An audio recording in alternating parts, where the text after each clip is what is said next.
Assalamualaikum warahmatullahi wabarakatuh. Berdirinya kami di sini ingin memenuhi tugas dari Bapak Emil Salim SHMA yang bertemakan tentang otonomi daerah.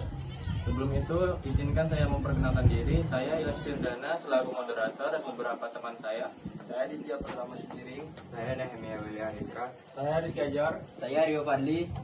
Baik, untuk mempersingkat waktu, mari kita langsung menjelaskan tentang materi otonomi daerah. A. Pengertian otonomi daerah. Otonomi daerah merupakan suatu bentuk respon dari pemerintah atas berbagai tuntunan masyarakat terhadap tatanan, penyelenggara, negara, dan pemerintahan.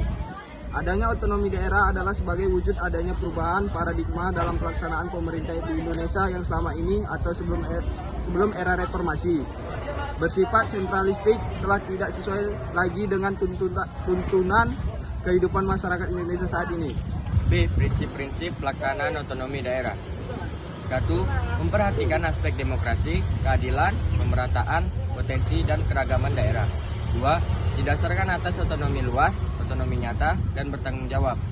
3. Pelaksanaan otonomi harus sesuai dengan konstitusi negara, sehingga tetap terjalin hubungan pusat, daerah, dan antar daerah. 4. Harus meningkatkan kemandirian daerah otonom, serta di dalam kabupaten dan kota tidak ada lagi wilayah administratif. 5. Harus meningkatkan peranan dan fungsi legislatif daerah dan fungsi anggaran dalam penyelenggaraan pemerintahan daerah. C. Landasan hukum otonomi daerah. 1.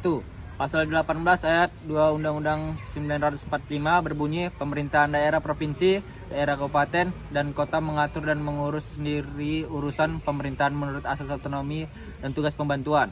2. Undang-Undang Nomor 32 Tahun 2004 tentang Pemerintahan Daerah. 3. Undang-Undang Nomor 33 Tahun 2004 tentang perimbangan keuangan antara pemerintah pusat dan pemerintah daerah.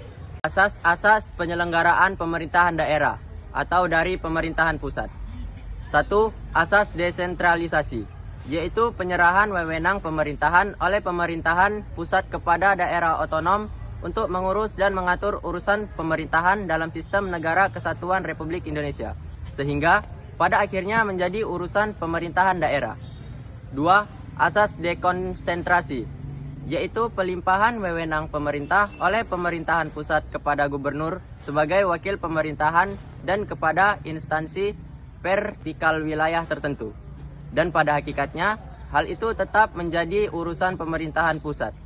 Ketiga, asas tugas pembantuan atau Medebewin, yaitu penugasan dari pemerintahan pusat kepada pemerintahan daerah dan pemerintahan desa, atau dari pemerintahan provinsi kepada kabupaten, kota, desa, atau dari pemerintahan kabupaten, kota kepada pemerintahan desa. E. Asas-asas pelaksanaan otonomi daerah atau pemerintahan daerah. 1. Otonomi luas, yaitu kekuasaan daerah untuk menyelenggarakan pemerintah yang mencakup kewenangan sebuah bidang, kecuali kewenangan yang oleh undang-undang ditetapkan tidak menjadi wewenang pemerintah daerah. 2. Otonomi nyata, yaitu keleluasaan daerah untuk menyelenggarakan pemerintahan di bidang tertentu yang secara nyata ada dan diperlukan untuk tumbuh dan berkembang di daerah. 3. Otonomi yang bertanggung jawab, yaitu perwujudan pertanggungjawaban sebagai konsekuensi pemberian hak dan kewenangan kepada daerah sebagai wujud tugas dan kewajiban daerah dalam mencapai tujuan otonomi. F. Tujuan penyelenggaraan otonomi daerah. 1. Peningkatan pelayanan dan kesejahteraan masyarakat yang semakin baik. 2. Pengembangan kehidupan demokrasi, keadilan, dan pemerataan. 3. Pemeliharaan hubungan yang serasi antara pusat dengan daerah dan antar daerah dalam rangka menjaga keutuhan NKRI. 4. Mendorong untuk memberdayakan masyarakat.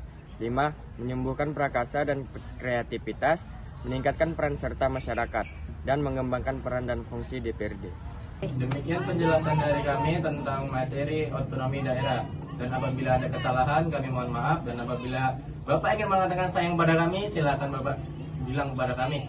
Terima kasih. Assalamualaikum warahmatullahi wabarakatuh.